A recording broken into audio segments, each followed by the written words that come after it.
আশা করছি আপনারা কথা মেনে নেবেন, কারণ আমি বারবার বলছি আমার ছেলে নেই তো আমার মেয়ে, আমার বাসা লাগবে না। না, ইসলামে আছে, আমি এই জন্যই বলছি। আমিও যেহেতু এটা মানতে পারি না এর আগে, কারণ আমি জানতাম না। আল্লাহ আমাদেরকে সামনে ইসলাম বাদ দিয়ে যদি বিয়ে করলে বিয়ে ঠিক না হয়, ইসলাম মান দিয়ে ব্যবসা করলে ব্যবসা হবে বলেন? আর যারা ইসলাম বাদ দিয়ে ব্যবসা করে খান, এই যে টাকা ছেড়ে রাখে, দেখি টাকা ছেড়ে রাখে, টাকা আসে, 1000 টাকা দিলে আরো 200 টাকা বেশি দেয়। কি বলে এটা? এই এলাকায় আছে? আমি তো মনে করছিলাম নেই। এটা মায়ের সাথে জেনা করার গুনাহ হচ্ছে। আপনি মায়ের সাথে জেনা করে এসে নামাজে দাঁড়ালেন, হবে নামাজ? রোজা হবে? হজ করে গেলে হবে? এই কাজে যারা আছেন, আমার মনে হয় এরকম মানুষ এখানে আসে নাই, তারপরেও যদি 2-1 জন আসেন, তাও বা করে আজকে এটা ছেড়ে দেবেন, নাই তো আপনার নামাজ, রোজা, হজ, দান, সাদকা সব মাঠ মারা যাচ্ছে। চারিদিকে তো মাঠ দেখতে পাচ্ছেন, মাঠে মরি যাচ্ছে।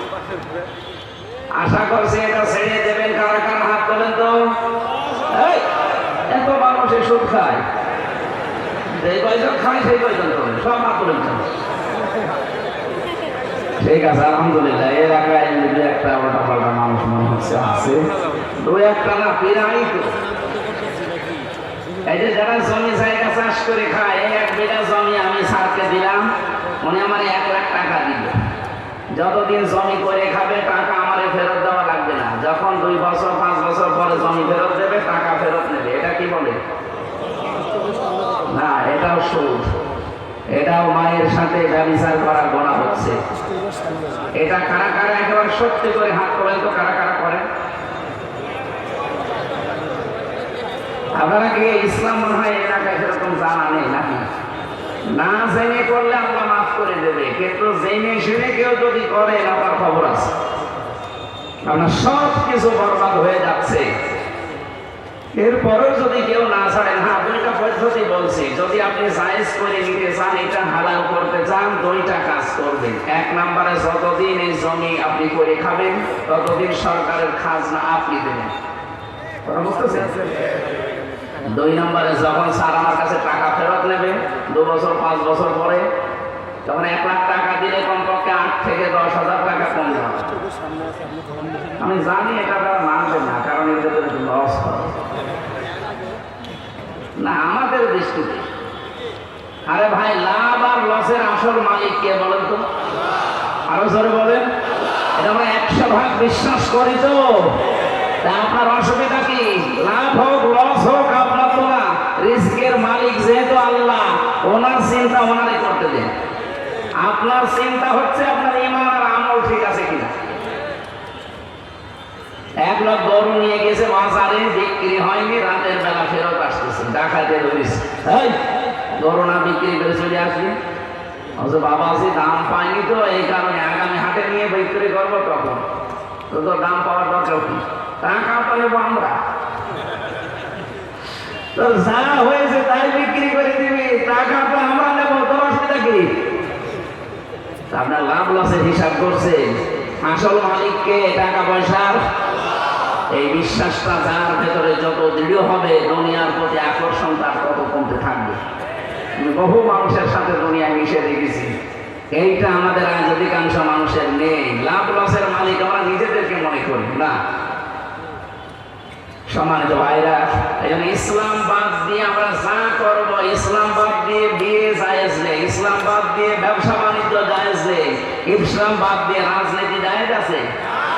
এবার হয়তো মনে করতে পারে, হুজুর কোন দিকে গেল। আরে ভাইরা, আমি আপনাকে বাঁচাতে চাই। এই জামানায় যদি এখন মুহাম্মদ রাসূলুল্লাহ বাদ দিয়ে কেউ ঈসা নবী, কেউ মুসা নবী কেউ মানে, সে জাহান্নামী। বলেন কি মনে হয়? বলেন, এত বড় পাওয়ারফুল নবী যারা, যার সাথে আল্লাহ সরাসরি কথা বলতেন, কালিমুল্লাহ বলা হয় তাকে, হযরত ঈসা রূহুল্লাহ বলা হয়, আল্লাহর রূহ ফুৎকার। এইরকম পাওয়ারফুল মানুষও যদি এখন পৃথিবীতে আসে, আর কেউ যদি মুহাম্মদ রাসূলুল্লাহর আদর্শ বাদ দিয়ে তার দিকে ঝোঁকে, নিশ্চিত লোকে জাহান্নামে। আপনি কোন ধান্দায় আছেন? এলাকা গরিব এলাকা হলেও হাদিসটা বলছে, ভালো করে মেনে নিন। নবীজি বাদ দিয়ে আপনার আদর্শ যদি পৃথিবীর অন্য কেউ এখন হয়ে দাঁড়ায়, সে যেই হোক, আপনি কিন্তু ভুল পথে আছেন ভাই। হেদায়েত থাকলে একটা কথা আপনি ফিরে আসবেন, আর হেদায়েত যদি না থাকে, ওই যে গিরিশচন্দ্র সেন পুরা কোরআন শরীফের তাফসীর লিখেছে, তাহলে হেদায়েত পাই।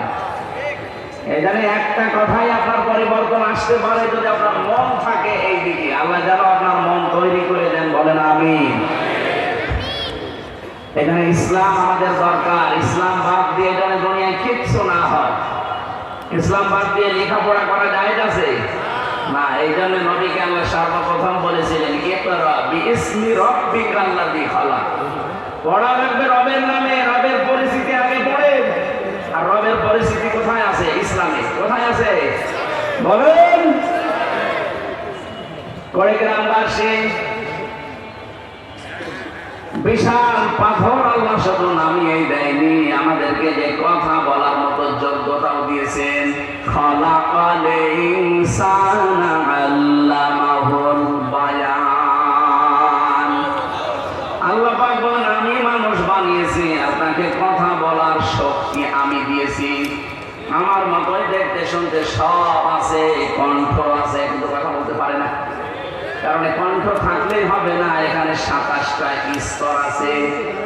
বিজ্ঞান প্রমাণ করছে 27টা স্তরে প্রতিটা জায়গায় ধাক্কা লাগবে, এরপর একটা কথা তৈরি হবে। হয়তো যার কণ্ঠ আমার মতোই দেখতে কথা বের হয় না, ওর 27টা স্তরের কোন স্তরে সমস্যা আছে। আল্লাহ ওই রকম সমস্যা আমার এদিকে পারে না। কথা বলো না কেন? এই বাক শক্তিটা যারা রুদ্ধ করে রেখেছিলেন এতদিন, তাদের হাত থেকে আল্লাহ কেড়ে নিয়ে এখন কথা বলার অন্তত ক্ষমতা দিয়েছেন। খুশি হয়ে বলেন যারা বলতে পারেন আলহামদুলিল্লাহ।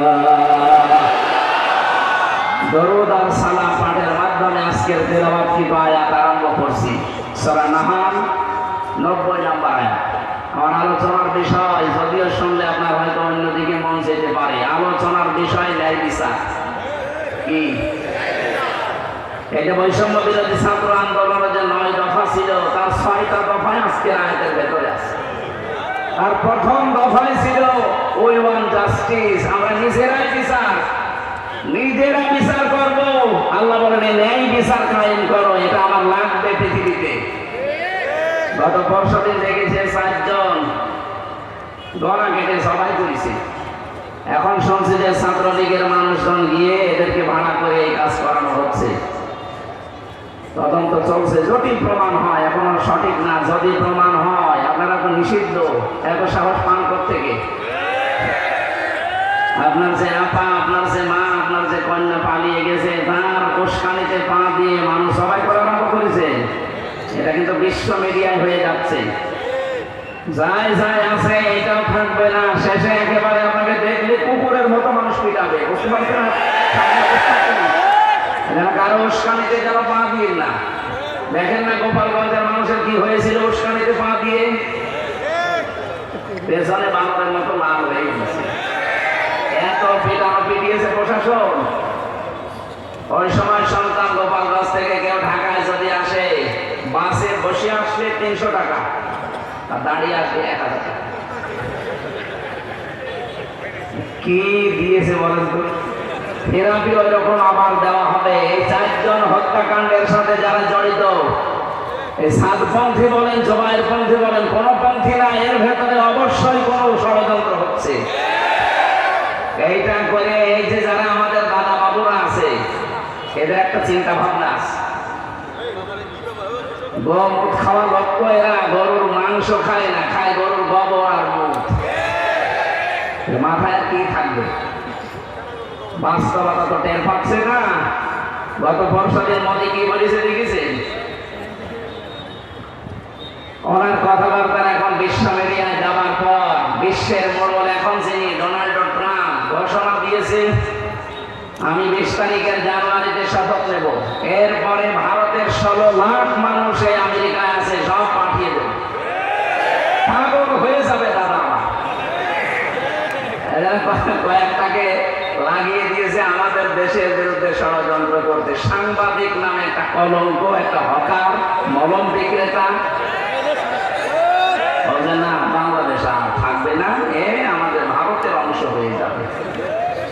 মোদির এই কথায় সবচাইতে বেশি 18 কোটি মানুষ আমরা মর্মাহত হয়েছে যে আমাদের 1971 সালের স্বাধীনতা ওরা বলছে যে আমরা স্বাধীন করেছি। আমাদের এই মানুষগুলো তো জীবন দিল একই খেলা করার জন্য দিয়েছে। ওরা এখন শোধ তুলেছে যে আমরা চট্টগ্রাম নিয়ে নেব। চট্টগ্রাম নিয়ে নেবেন দাদা, এটা কি যৌতুক চান? আর মেয়ে তো পালিয়ে গেছে, যৌতুক কিছু মেয়ে কে করেছে? পালানো মেয়ের তো বিয়েই মানি না, কিসের যৌতুক? আর আমাদের ধর্মে তো যৌতুক নেওয়াও জায়েজ নেই, দেওয়াও জায়েজ নেই। যদিও কুড়িগ্রামে এখন জায়েজ আছে। মানে যৌতুক নিয়েছেন কারা কারা হাত তোলেন তো? আপনি? না ঠিক আছে, নিয়েছে তাই বলছে। ভাই আপনি যদি এটা ফেরত না দেন, আপনার দাঁড়িয়ে রাখা কিন্তু নেকি, এটা ফেরত দেওয়াই লাগবে। যেভাবে মরণের আগে যা নিয়েছেন এটা ফেরত দিয়ে তারপরে মরবেন, কারণ ওইটা নেওয়া আর পায়খানা খাওয়া একেবারেই সমান কথা না। তার চাইতেও খারাপ, কারণ পায়খানা খেলে একটা গোনা হবে, আর যারা যৌতুক নিয়েছেন ডবল গোনা হবে। একদিকে জুলুমের গোনা আর একটা যৌতুক নেওয়ার গোনা। এই কথা বুঝছেন? আশা করছি এটা ফেরত দিয়ে দেবেন। আপনারা যে কাজ এখন আরম্ভ করেছেন যৌতুক নেওয়ার জন্য, মেয়ের বিয়ে আমরা মানি না, কারণ যার সাথে গেছে ও তো ফুল হাতা, আমরা হাত হাতা না। দাদার এখন যে বয়স হয়, যদি মুসলমানে দেওয়া হয় শেষে গোড়া থেকে কেটে মারতে বলা, ও সাতার জিনিসপত্র খুঁজে পাওয়া যাবে এ বয়সে। আর ফুল হাতার সাথে হাফ হাতা কোনোদিন যায়? এখানে আমরা সবাই ফুল হাতা না হাফ হাতা? অবশ্যই ফুল হাতা। মুরব্বী ফুল হাতা বলতে হবে না, আমি হাসির জন্য বলি না। ওরা যেমন শুরু করেছে, এটা রেকর্ড হচ্ছে তো। আমি জানি ভারতের বিভিন্ন প্রদেশে ঘুরে ওদের কাছে এগুলো সব বেশি ছড়িয়ে যায়। বাংলাদেশের 2-3 জনের আলোচনা বেশি শোনে, তার ভেতরে আমারটাও আছে। বহু প্রদেশে ঘুরেছি, এত ভয় ওদের, মরণের ভয়।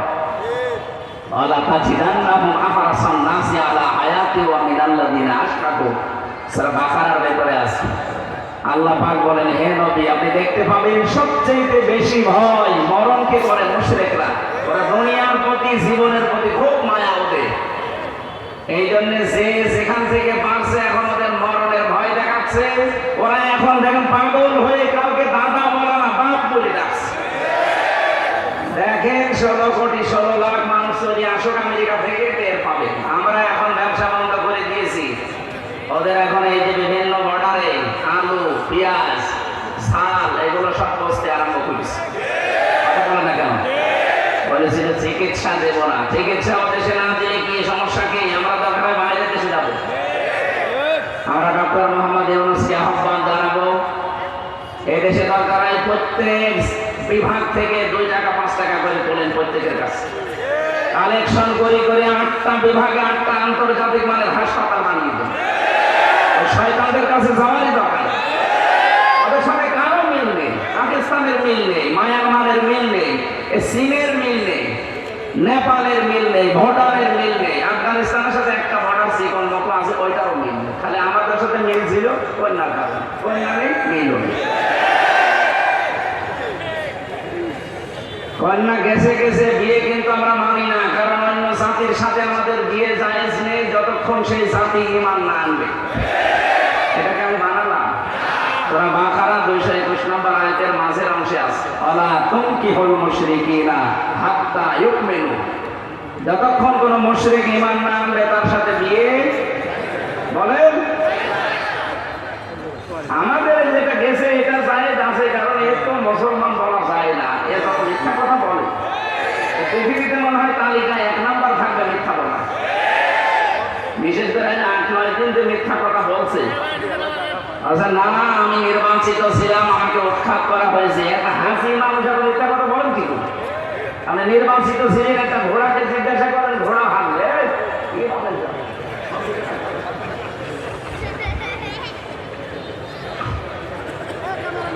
এই 15.5 বছরে বাংলাদেশে কোন নির্বাচন হয়নি, এইটাই ফাইনাল। কথা বলেন না কেন? আমি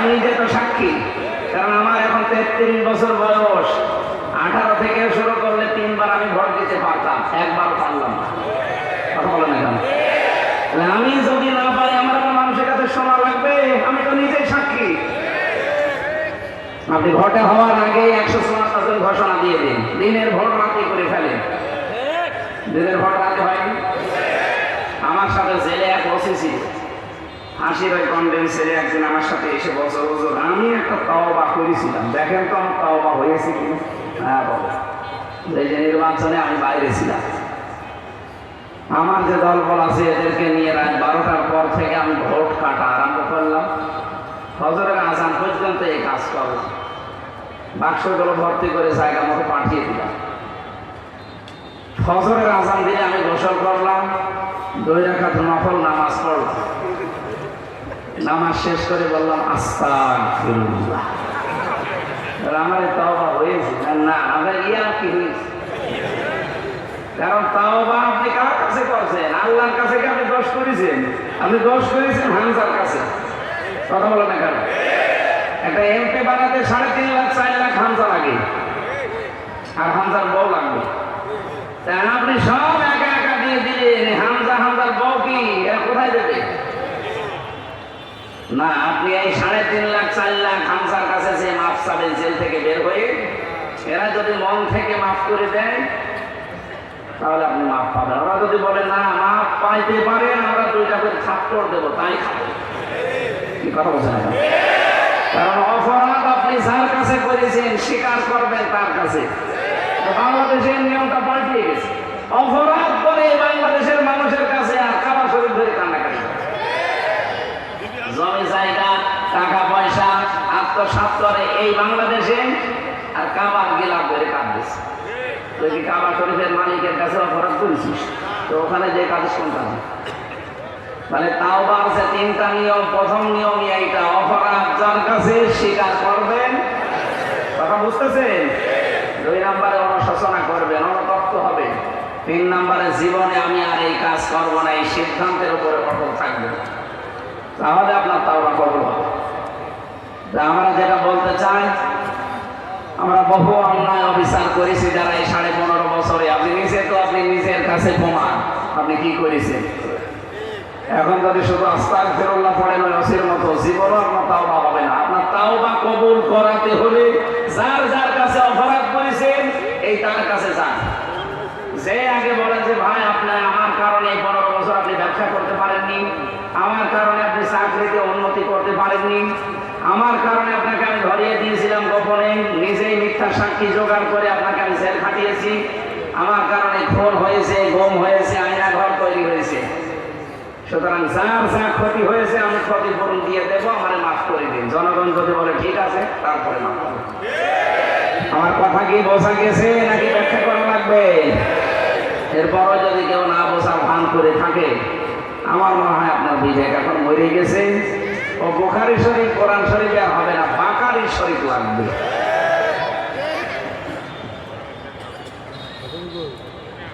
আমার ভাইরা, কোরআনে কারীমের ভেতরে যে প্রথম শব্দটা আমরা আল্লাহর পক্ষ থেকে পেয়েছি, বৈষম্য বিরোধী ছাত্র আন্দোলনের 6টা আছে আয়াতে।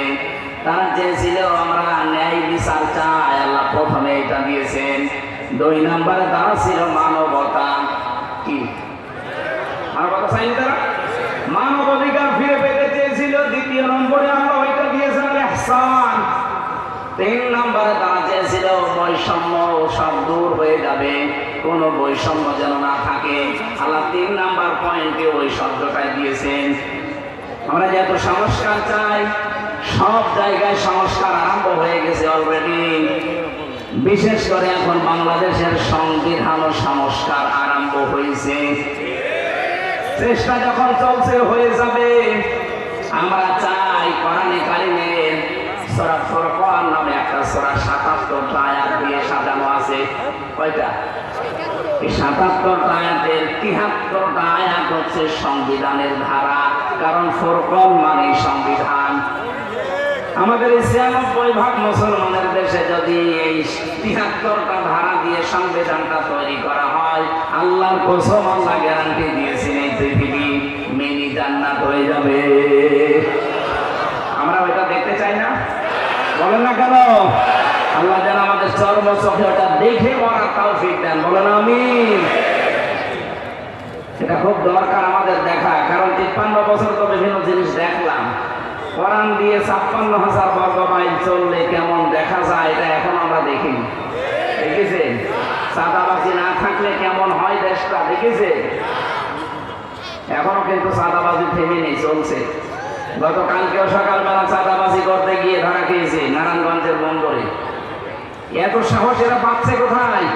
প্রশাসনকে বলবো চাঁদাবাজি না, চাঁদা নাম শুনলে ওখানে একেবারে জিন্দা খবর দিয়ে দেবে। ডাক্তার শফিকুর রহমান আমিরে জামাত ঘোষণা দিয়েছে, যদি ইসলাম এই দেশে আসে সর্বপ্রথম এই দেশ থেকে 2টা জিনিস বিদায় করবে। একটা হচ্ছে চাঁদাবাজি। নিজে তো করবই না, করতে গেলে করতেও দেব না। এটা আমরা চাই না। বলে যে আমরা নির্যাতিত ছিলাম এই জন্য করছি। আরে ভাই, আপনার চাইতে নির্যাতিত আমরা তো আরো বেশি ছিলাম। ওই 5 তারিখের পর থেকে 3 মাস পার হয়ে গেল, আজ পর্যন্ত তো একটা কাদা আমাদের গায়ে লাগে নাই। কোন কারণে কাজ করা লাগবে? ওয়ালা ইয়াজরিমান্নাকুম শানাআনু কওমিন আলা আল্লাহ তা'দিলু ই'দিলু হুয়া আকরাবু লিত-তাকওয়া ফাত্তাকুল্লাহা ইন্নাল্লাহা খাবীরুম বিমা তা'মালুন। সূরা মায়েদার ভেতরে আল্লাহ জানিয়েছেন, কারো প্রতি রাগান্বিত হয়ে হিংসার বশবর্তী হয়ে তার যেন ক্ষতি করে ফেলো না। এটা নাযিল হয়েছিল বিশ্ব নবী যখন হুদায়বিয়ার সন্ধির সময় কাবা শরীফে আসতে পারলেন না, ওরা বাধা দিয়ে দিল। নবীজি তাঁবু গাড়লেন। সকালবেলা দেখলেন একটা দল সিরিয়া থেকে আসতেছে কাবা ঘর তাওয়াফ করার জন্য। কাফেররা তাদেরকে বাধা দেয় না, দিয়েছে শুধু মুহাম্মদ রাসূলুল্লাহর সাথে যে 1400 ওই মানুষগুলোকে। সাহাবায়ে কেরাম বলে, হে রাসূল, ওরা আমাদেরকে প্রবেশ করতে দেয়নি, ঢুকতে দেয়নি কাবা শরীফে। এই যে একটা দল আসতেছে, এগুলো কাফের, আপনি আমাদেরকে অনুমতি দেন, আমরা এই মুহূর্তে ওদের উপরে আক্রমণ করে প্রতিশোধ নেই, কারণ এরা ওই রকমই। নবীজি বললেন, না, এ কাজ করা যাবে না। কারো প্রতি হিংসার বশবর্তী হয়ে অন্য কারো যদি আপনি ওই পরিমাণ ক্ষতি করে দেন, আল্লাহ রাব্বুল আলামিনের কাছে ওরা আর আপনি সমান হয়ে যাবেন। কিন্তু যদি সুযোগ পাওয়ার পরও আপনি মাফ করে দেন, এইটাই হচ্ছে ন্যায় বিচার, এইটাই তাকওয়ার কাছাকাছি বিষয়। এটা আমার মনে হয় দেশে কোরআনে কারিমের রাত যারা কায়েম করতে চায়, বিশেষ করে ইকামতের দিন যারা এদেশে প্রতিষ্ঠা করতে চায়, এই মানুষগুলো অলরেডি বুঝেছে আয়াত দিয়ে। খুব সূক্ষ্ম বিষয় কিন্তু এটা। ওয়ালা ইয়াজরিমান্নাকুম শানাআনু কওমিন, কোন ব্যক্তি, কোন দল, কোন গোষ্ঠী, কোন জাতি তাদের উপরে হিংসার বশবর্তী হয়ে তোমরা এমন কিছু অত্যাচার, জুলুম, নির্যাতন করবা না যে ওইটা পার হয়ে যায়। আগস্টের 5 তারিখের পর থেকে ঠিক এই আয়াতটা আমরা অনেকেই মেনে চলছি এবং চলবো ইনশাআল্লাহ। কিন্তু কত মানুষের জীবনে আমরা আয়াতটা দেখতে পাচ্ছি না। আমরা যা অত্যাচারিত হয়েছে তার সাথে 10 ডবল এখন উসুল করে নিচ্ছে মানুষ। কিন্তু এটা এখন সচেতন হয়ে গেছে। নারায়ণগঞ্জের এই চাঁদাবাজিটা সারা বাংলাদেশের ওই দলের লোকদের উপরে এখন ইফেক্ট ফেলেছে। বাংলাদেশের সাধারণ মানুষের ভেতরে এখন এই বোধ চলে এসেছে, মানুষ থালা হাতে না পেয়ে যদি চাঁদাবাজি আরম্ভ করে, থালা হাতে পেয়ে কি করবে? এই জন্য মানুষের ভেতরে কিন্তু এখন গঞ্জন অলরেডি সারা দেশে চলছে। সাবধান, এখনো থামেন।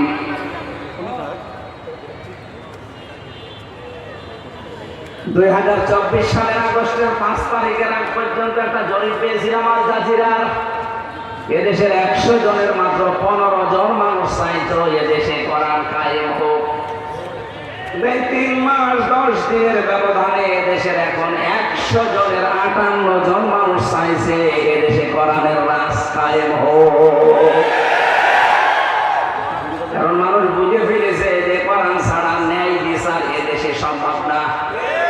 53 বছর তো আমরা দেখেছি কেউ ন্যায় বিচার কায়েমের কথা বলেও করতে পারেনি। কিছু মানুষের শুধু আখের গুছিয়েছে, কিছু মানুষের শুধু ভবিষ্যৎ তৈরি হয়েছে, কিন্তু অধিকাংশ মানুষ আমরা যারা জেনারেল মানুষ, সাধারণ মানুষ, তাদের ভাগ্য যেখানে ছিল আরো নিচে নেমে গেছে। আর আপনাদের রংপুর বিভাগ তো এমনিতে অভাবী এলাকা, এমনিতেই মঙ্গা এলাকা, নাম আর একটা আছে, ওটা নাই নাই বললাম, থাক ওটা বড় দরকার নেই, ওনার নিজেরা তো জানেন। তারপরও সহজ সরল মানুষ, এই বিভাগের মানুষগুলো সহজ সরল। আজকে পাইলট আমাদের বলছিল আসার সময়, দেখেন এই যে আমি আসতেছি কিন্তু সেই বগুড়া থেকে আরম্ভ করে গিয়েছিলাম দিনের বেলা নীলফামারী, ডোমারে, ওখান থেকে এখানে, আবার রাত্রে নওগাঁ। আসার সময় পুরা এলাকা তো দেখা যাচ্ছে সব একেবারে ছোট ছোট। বলছো দেখো তো একটা কোনো বিল্ডিং আছে কিনা, একটা কোনো 8তলা 10তলা কোনো বিল্ডিং খুঁজে পাচ্ছি না। মানে যেমনি আসলাম আমাদের এই ম্যাপ অনুযায়ী, অথচ আমরা চট্টগ্রামে যাই, সিলেটে যাই, ঢাকা, পুরা ঢাকা তো ঘোরা হয়, দেখি কি উন্নত সমস্ত এলাকাগুলো। তাদের তুলনায় রংপুর বিভাগের এই 8টা 9টা জেলা একেবারে অবহেলিত। যদিও আপনারা পুত্রবধূ পেয়েছিলেন, কিছুই পাননি। কথা বলে না কেন? চাষা ছিল, চাষার খালি ওই যে সংসার নিয়ে ব্যস্ত ছিল। চাষা 80 বছর পার হয়ে গেলাম, দেখলাম যে স্ট্যাটাস দিত, আমার যৌবন এখনো অটুট। চাষার যৌবন ছিল না, এর প্রমাণ হচ্ছে বিদিশা চলে গেছে আল্লাহর ওলি। যেটা ছিল ওটা তো ওই যে এরকম বাতাস দেয়, রৌশনের সাথে। কি বিরোধী দলীয় নেত্রী গো, আপা যা বলে দেয় ও তাই করে। এই হচ্ছে বিরোধী দলীয় নেত্রী ছিল। কপালটা ঘুরিয়েছে আমাদের এই মহিলা কারণ। ব্যাকআপ যদি শক্ত হইতো, আমাদের এত অত্যাচারিত হওয়া লাগতো না। কথা বলে না কেন? কোথায় আছে সে আল্লাহর ওলি? তত কোনো খোঁজ পাওয়া যায় না। আমার ভাইরা, এই জন্য আমি যেটা বুঝি কোরআন হাদিস পড়ে, রংপুর বিভাগের মানুষগুলো গরিব হোক, মফিজ বলে যাই বলে, এরা কিন্তু সহজ সরল। আর নবীজি জানিয়েছেন জান্নাতে যাবে ধনীদের চাইতে গরিব মানুষগুলো, সহজ সরল মানুষগুলো 500 বছর আগে। এই আয়াতে হাদিস অনুযায়ী আমি বলতে পারি বিশ্বাস করে, বাংলাদেশের মানুষকে আল্লাহ যদি জান্নাত দেওয়া আরম্ভ করে, এই রংপুর বিভাগের মানুষ আগে আরম্ভ হবে। কুড়িগ্রাম তো আরো বেশি, কুড়িগ্রাম আমার মনে হয় এরা আমার মনে হয় 1 নম্বরে যাবে। নামাজ না পড়ি নাকি নামাজ পড়ার দরকার নেই। আমরা তাহলে আসি কোরআনের আয়াতের দিকে। ইন্নাল্লাহা, আল্লাহ নিজে আদেশ দিচ্ছেন, ইয়ামুরু বিল আদলি, তোমরা ন্যায় বিচার কায়েম করো। এখন আদল কি? এখানে যারা তাফসীর বুঝবেন দেখবেন প্রতিটি নবীকে আল্লাহ আদল দিয়েছে, কথা কোরআনে দেয়নি। প্রত্যেকটা নবীকে আল্লাহ দিয়েছিলেন প্রথমত ইনসাফ। কি বললাম? ইনসাফ দিয়েছিলেন। নুন সিন ফা নিসফন থেকে শব্দটা এসেছে। নিসফন মানে অর্ধেক, নিসফন মানে কি? অন্যান্য নবীদের শরীয়তের দিকে তাকান, দাউদ নবীর দিকে তাকাবেন, সুলাইমান নবীর দিকে তাকাবেন। যত নবী আমি জীবনে পড়েছি, তারা জাতির ভেতরে ইনসাফ কায়েম করেছিল। কেউ বিচার নিয়ে গেলে অর্ধেক করে দিত। এক মহিলা এসেছে তার সন্তান নিয়ে, আর এক মহিলা এসে বলে সন্তান আমার, মা 2 জন, ছেলে একটা, এক ছেলে 2 মায়ের পেট থেকে হতে পারে। সুলাইমান নবী চিন্তা করলেন কি করি এখন, 2 জনেই তো দাবি করে।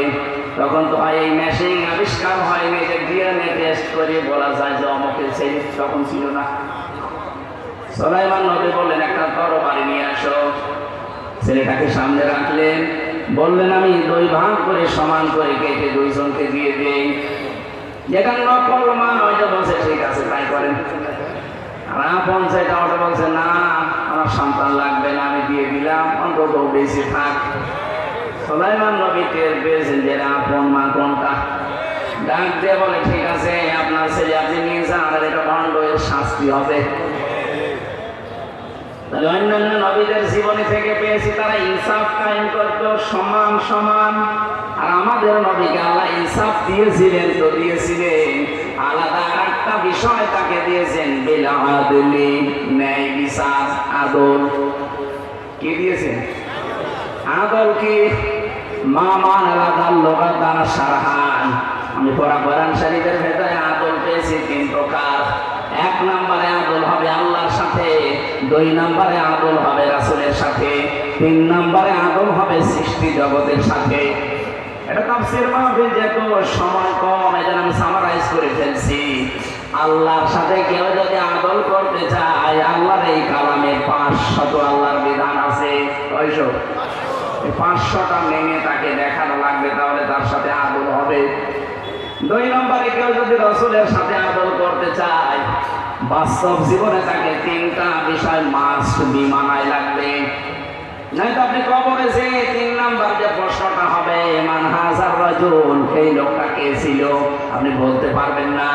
যদি 3টা বিষয় দুনিয়ায় পুঙ্খানু আদায় করে দেখাতে পারেন, কবরে যাওয়ার পরেই বলে ফেলবেন, হাযা নাবিয়্যুনা মুহাম্মাদুর রাসূলুল্লাহ। 3 নাম্বারটাই বলার জন্য আমি বসেছি এখন। সৃষ্টি জগতের সাথে আদল হবে, বিনা কারণে আপনি একটা গাছের পাতাও ছিঁড়তে পারবেন না। কথা বলেন না কেন? অনেকে দেখে বাদাম খায় আর পাতা ছিঁড়তেছে রাস্তা দিয়ে যাওয়ার সময়। কাঁচা পাতা তো জিকির করে আল্লাহ, নিজেরা তো আল্লাহর বিধান মানেন না, জিকির করেন না। একটা সৃষ্টি জিকির করছে, তার জিকিরটাও বন্ধ করে দিলেন। আশা করছি আদল এখান থেকে শুরু করবেন। পশু পাখির উপরে আদল হবে, সৃষ্টি জগতের যত কিছু আছে কারো উপরে যেন আদল করতে ভুলবেন না। স্বামী স্ত্রীর ভেতরে আদল নেই। কি কথা বলে দেখা? কত স্বামী এখানে আছে, তারা আমার মোবাইলে মেসেজ দেয় মাঝে মাঝে, হুজুর বিয়ে করেছেন 2 বছর, এক জিনিস আর কতদিন খাবো? ওরে শয়তান, ও যদি বলে এক জিনিস আর কতদিন খাবো, আমার ভালো লাগে না, অন্যের বউ অন্যের মেয়ে দেখলে খুব ভালো লাগে, এটা রোগ আছে। এটা যদি আপনি বলেন, আপনার বউ তো এই কথা বলতে পারে যে ওর সাথে 2 বছর বিয়ে করেছি, ওই জিনিস আর পাবা, ও দরকার নেই, আমি নতুন জায়গায় যাব, সে বলতে পারে না?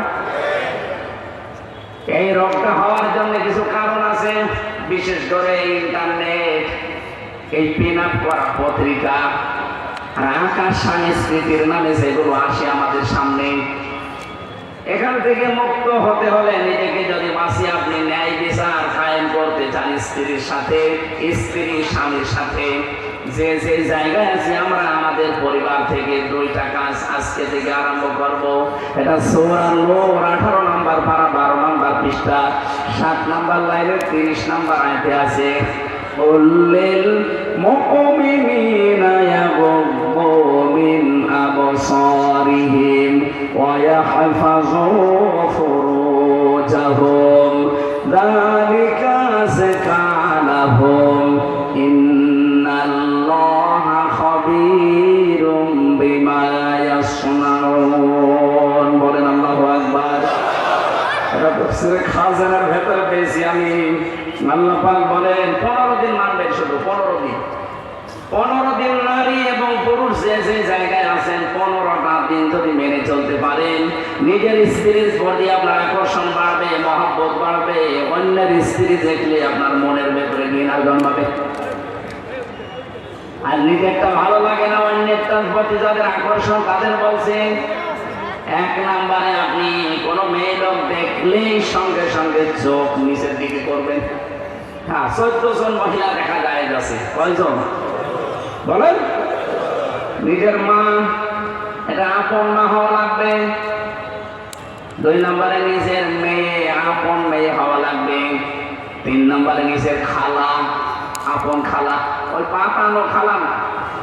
অনেকে পাতিয়েছে খালা, ধর্মের খালা, আর খালার মেয়ে আছে লাইন করে সে যে মা খালাকে শাশুড়ি মানি ফেলে, এই খালা না। 4 নম্বরে নিজের আপন ফুফু। এরকম 14টা পয়েন্টে পাইছি আমি সূরা নূরের 21 নম্বর আয়াতে।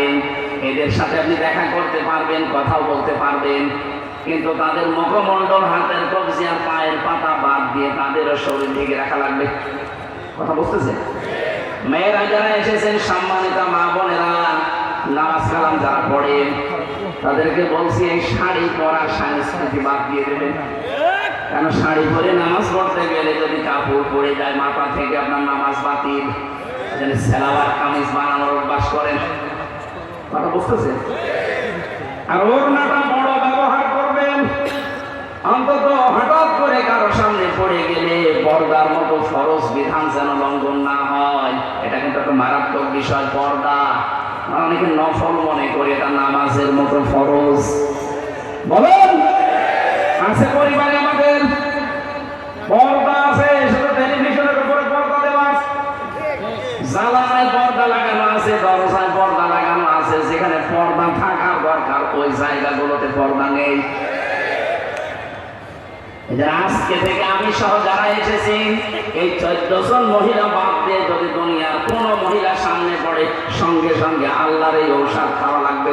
মন যতই চাক তাড়াতাড়ি করে চোখ নিচের দিকে নামাবেন। কি কথা বলেন? এখন 2 নম্বরে লজ্জা স্থানের হেফাজত করা লাগবে।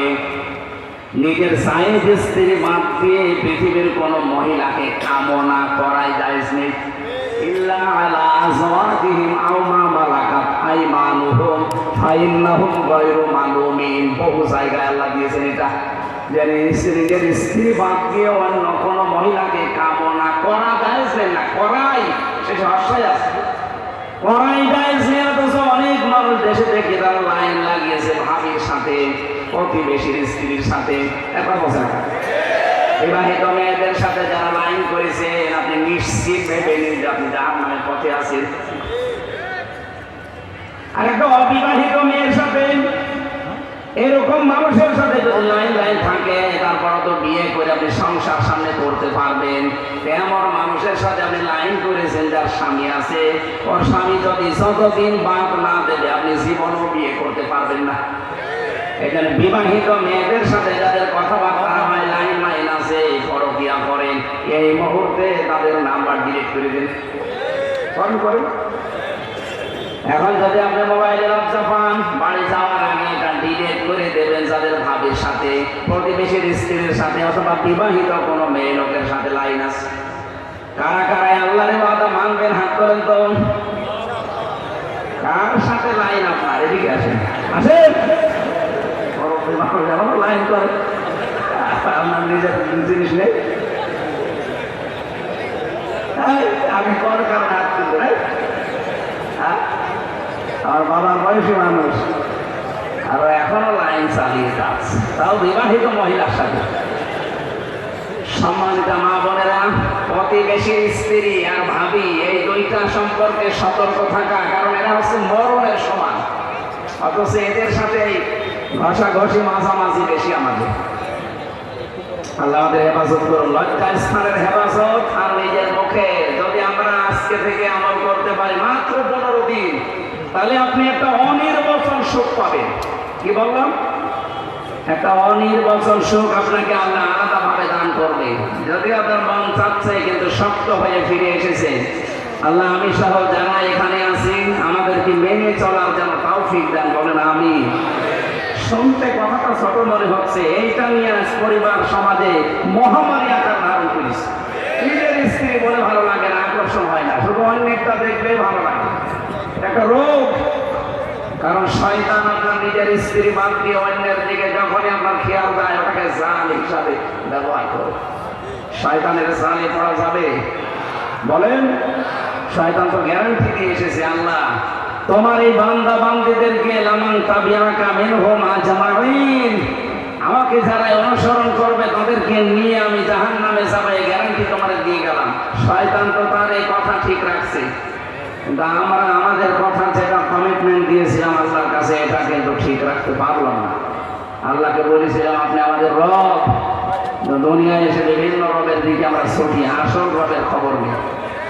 এখানে ন্যায় বিচার এটা শুরু করা লাগবে একেবারে ব্যক্তিগত জীবন থেকে আন্তর্জাতিক জীবন পর্যন্ত। যে সেখানে আছি সৃষ্টি জগতের সাথে ন্যায় বিচার করা এটা আল্লাহর নির্দেশ। ইহসান, ভালো ব্যবহার করবা। এই পৃথিবীতে ভালো ব্যবহার পাওয়ার যোগ্য প্রথম হচ্ছে আপনার মা, এরপরে আপনার বাবা, এরপর আপনার স্ত্রী, এরপরে সন্তান, এরপর আপনার ভাই বোন প্রতিবেশী, আস্তে আস্তে দূরে যাবে। অথচ বাংলাদেশে আজ আমরা যত বড় মানুষই হয় দেখি এদের সাথে আমাদের মিলগুলো নষ্ট হয়ে যাচ্ছে। কথা বলে না কেন?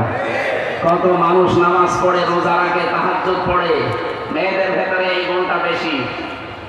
এ মানুষগুলো শ্বশুর শাশুড়িকে সহ্যই করতে পারে না, খালি বলে আলাদা হন, আলাদা হন। সম্মানিত মা বোনেরা, নিজের মা বাবা হলে আপনি কোনোদিন তাদেরকে আলাদা করে দিতে পারতেন?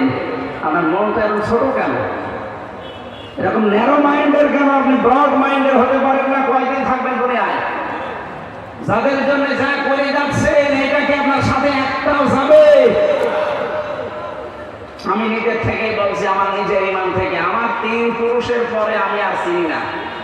আমার নিজের আব্বার নাম হচ্ছে রিয়াজউদ্দিন, তার বাবার নাম জাহান আলী, তার বাবার নাম নওয়াজ আলী, এরপরে আমার আর জানা নেই। এখন নওয়াজ আলীর বাবা খুব বেশি হলো 60 বছর আগে মারা গেছে। এই লোকটা যদি এখন কুষ্টিয়ায় এসে বলে যে এই 2 তলা বাড়ি আমার, এই ভিটা আমার, ওর দাঁত মুখ খুলে ফেলবো না? এইটাই দুনিয়া। এদের জন্য আপনি আপনার নিজের শ্বশুর শাশুড়িকে আলাদা করে নিজের ছেলে মেয়ে, নিজের স্বামীকে নিয়ে সুখে থাকবেন, এই আশায় বুক বেঁধে আছেন। আপনি যদি মারা যান মাত্র 50 বছর পরে যদি এই কুড়িগ্রামে আবার ফিরে আসেন, আপনার বাড়িতে আপনার ওই পূর্বপুরুষ যারা পরবর্তী প্রজন্ম উঠতে দেবে না। বলতো কিসের বড়ি আপনি যান? আমি কি এটা বানালাম? বাস্তবতা না এটা? আমার 3 পুরুষের পরে কেউ আমার বাড়ি আসলে তার আমি উঠতে দেবো না। এইটাই দুনিয়া। আপনি কার জন্য আখেরাত নষ্ট করছেন? আপনি আপনার শ্বশুর শাশুড়ির সাথে ভালো ব্যবহার করবেন এই কারণে যে এইটা দিয়ে আপনার আখেরাতের ঘর তৈরি হবে। শ্বশুর শাশুড়ি যারা আছে তারা পুত্রবধূর সাথে নিজের মেয়ের মতো আচরণ করবেন এই কারণে যে এইটা দিয়ে আমার আখেরাতের ঘর তৈরি হবে। আল্লাহ আমাদেরকে মেনে চলার তৌফিক দিন। এখন পাইলট সাহেবের সময় হয়ে গেছে। আমার পুরো আয়াত শেষ করতে এখনো 1.5-2 ঘন্টা লাগবে।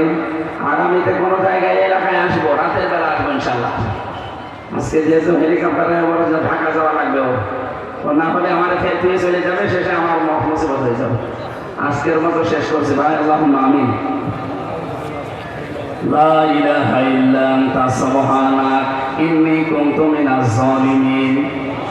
রব্বুল আলামিন যেভাবে আরম্ভ করেছিলাম, ঘন্টা পরে ঘন্টা তোমার বান্দারা এখানে থাকতো কোরআনে কারীম শোনার জন্য, বোঝার জন্য। যে মানুষগুলো এত পাগল, এদেরকে তুমি ওমরের মতো বানিয়ে দাও। এমা ফিরে আয়োজন করতে গিয়ে তোমার যে বান্দাগুলো বেশি বেশি শ্রম দিল, তুমি তো দেখেছো। বিশেষ করে ওসমান গনি ভাই, জালালউদ্দিন মন্ডল ভাই সহ যত মানুষ চেষ্টা চালিয়েছে, আল্লাহ তোমার রহমত তাদের দিকে ওইভাবে এগিয়ে দাও। মরহুম ভমর আলী মন্ডল, আল্লাহ তার কবরটা জান্নাত বানাও, তার স্ত্রীকেও মাফ করে দাও। তাদের নামে বিভিন্ন প্রতিষ্ঠান সংগ্রামে এলাকাতে আছে। রব্বুল আলামিন যত প্রতিষ্ঠান বানিয়েছে, এখানে যারা জ্ঞান অর্জন করে, এই জ্ঞানের সওয়াবগুলো তাদের কবরে পৌঁছিয়ে দাও। মাহফিল বাস্তবায়নে যে যেইভাবে এগিয়ে এসেছে, তোমার রহমত ওই দিকে ওইভাবে এগিয়ে দাও। সম্মানিত মা বোনদের জন্য আলাদা করে কিছু বলতে পারলাম না। এদেরকে তুমি খাদিজার মতো, আয়েশার মতো বানিয়ে দাও। অনেকের স্বামী সংসারে অভাব আছে, আল্লাহ অভাবটা দূর করে দাও। যাদের মিল মহব্বত নেই, আল্লাহ কোরআনের ইজ্জতে মহব্বত তৈরি করে দাও। রব্বানা হাব লানা মিন আজওয়াজিনা ওয়া যুররিয়াতিনা কুররাতা আ'য়ুনি ওয়াজআলনা লিল মুত্তাকিনা ইমামা। আল্লাহ, আমি জানি এখানে অনেকেই বসে আছে, এখনো দুপুরের খাবারও খায়নি। খাবার দাবার আমার মতো বাদ দিয়ে পর্যন্ত যারা এখানে বসে বসে এই কোরআনের কথাগুলো বোঝার চেষ্টায় ছিল, মাইলা তাআলা এই এলাকাটা আমরা সবাই বাংলাদেশে জানি, অভাবী এলাকা, এর রংপুর বিভাগ। এদের অভাবগুলো তুমি চিরতরে দূর করে এদের স্বভাব রাসূলুল্লাহর মতো বানিয়ে দাও। 56,000 বর্গ মাইলে তোমার কোরআনের রং দিয়ে সাজিয়ে দাও। যে যেখানে আছে আমাদের জীবনের মেন কাজ যেন এটা হয় যে কোরআনে কারিমের রাজ এদেশে প্রতিষ্ঠা হবে। আল্লাহ, আমি সহ কত মানুষ এখানে অসুস্থ আছি। 3টা বছর আমি জালেমের জেলখানায় অসুস্থ হয়ে গেছি। কথা বললে এখন আমার বুকে ব্যথা করে।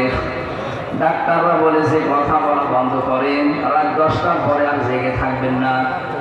তোমার বান্দা বান্দিদের আকুতি মেহনতের কারণে সারা দেশে কম বেশি প্রতিদিন দৌড়ানো লাগছে। তোমার কাছে আমি ভিক্ষা চাই, আমার কণ্ঠটা তুমি আগের মতো ফিরিয়ে দাও। আল্লাহ তাআলা আমার শরীরটাকে তুমি আবার স্বাভাবিক করে দাও। আগামীতে এই অনুষ্ঠানটা কোরআনের খাতিরে আরো বিশাল আকারে তুমি মঞ্জুর করে নাও। কত সুন্দর করে সাজিয়েছে, তোমার কুদরতের নজর দিয়ে দেখো। বাসর ঘর মানুষ এত সুন্দর সাজায় না। কোরআনে কারীম শোনার জন্য, বোঝার জন্য, প্রচারের জন্য, কোরআন প্রতিষ্ঠার জন্য যত টাকা পয়সা মানুষ খরচ করে, তোমার হাবিব জানিয়েছে ওগুলোর কোনো হিসাব নেওয়া হবে না।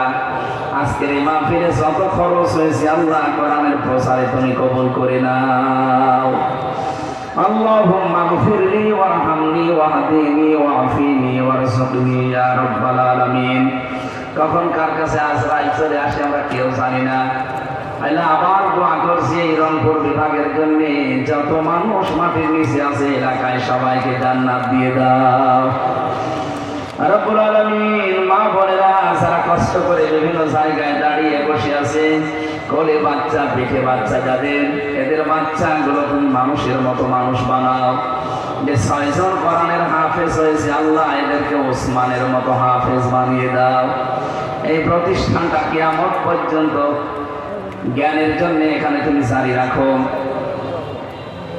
ময়দান মহাবিদ্যালয়, এখানে প্রিন্সিপাল সহ যারা দায়িত্বে আছে, শিক্ষক শিক্ষিকা, এর সভাপতি সদস্য মন্ডলী যারা আছে আল্লাহ কিয়ামত পর্যন্ত তাদের মাফ করে দাও।